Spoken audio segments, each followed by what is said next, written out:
a lot of people growing up in the West, we have a certain cultural baggage, and it shapes how we feel about certain things and how we react to certain things. I was talking with somebody who's considering becoming a Muslim, and they put really nice words to it, that things that I've felt and things that a lot of other people have felt. You grow up with this sense of being fractured and cut off, and we live in sort of a very individualistic culture, and we even live in a very like anthropocentric culture where it's just like human beings, you and your thing, you and your life, whatever. A lot of people feel starved for some type of unity and some type of connection. Even the connection, not just with the divine, but connection with the created world, right? They feel cut off from the animals and the trees and nature and things like that. So then once they get disillusioned from sort of Western forms of religion, they often swing back the other extreme and they go to the Far East, right? They go to Buddhism and Taoism and Zen and these sorts of things. And it's super appealing to them for a number of reasons. One of them is because a lot of what they find there has to do with complete unity, right? The unity even of the divine with the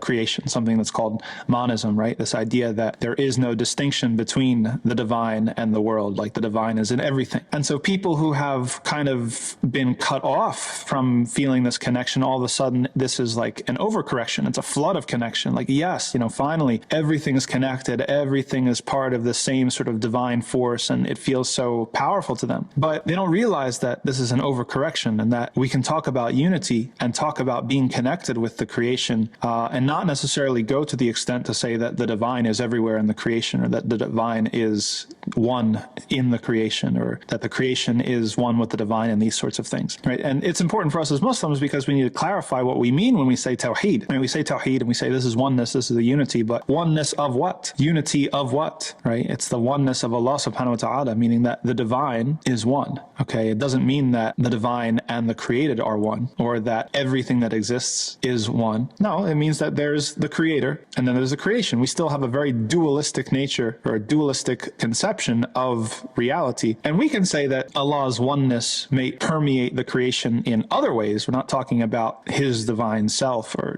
God forbid, his substance or anything like that. But let's say Allah's love, right? Allah's mercy, Allah's purpose, right? His activity, his different attributes, they might permeate creation in a way that makes us feel this sort of unity of all creation, right? But that's a very, very different thing from going to the extreme and saying that now that, everywhere, Allah is everywhere and everything is Allah. And we were talking about sort of the consequences. How does this play out? And this person, a lot of people who are into this sort of thing, they find it hard to submit themselves to a regular regime of worship, right? Well, why should I have to pray 5 times a day? Why can't I just pray when I want to? And I understand these two problems as being very related. If you think that the divine is everywhere and the divine is in you and in me and equally spread out, or whatever you want to say, then what is the motivation to submit myself to something outside of myself? What's the motivation to submit myself to an external authority or some sort of external regime of worship that tells me, no, that you have to pray 5 times a day. This is what your prayer is going to look like. You have to say certain things. You have to do certain actions, right? It's very limited and it's very ritualized and it's very structured, right? That the motivation to submit to something like that is sort of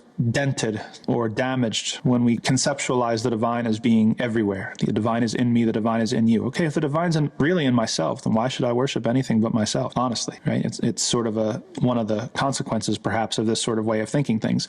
So it's important to uphold the tawheed of Allah, the oneness of Allah, but also the Allah's distinctness, right? And separateness from his creation, that he's not part of the creation, he's not in the creation, in that literal sense that people take it to, because it has many consequences, part of which in worship and others as well.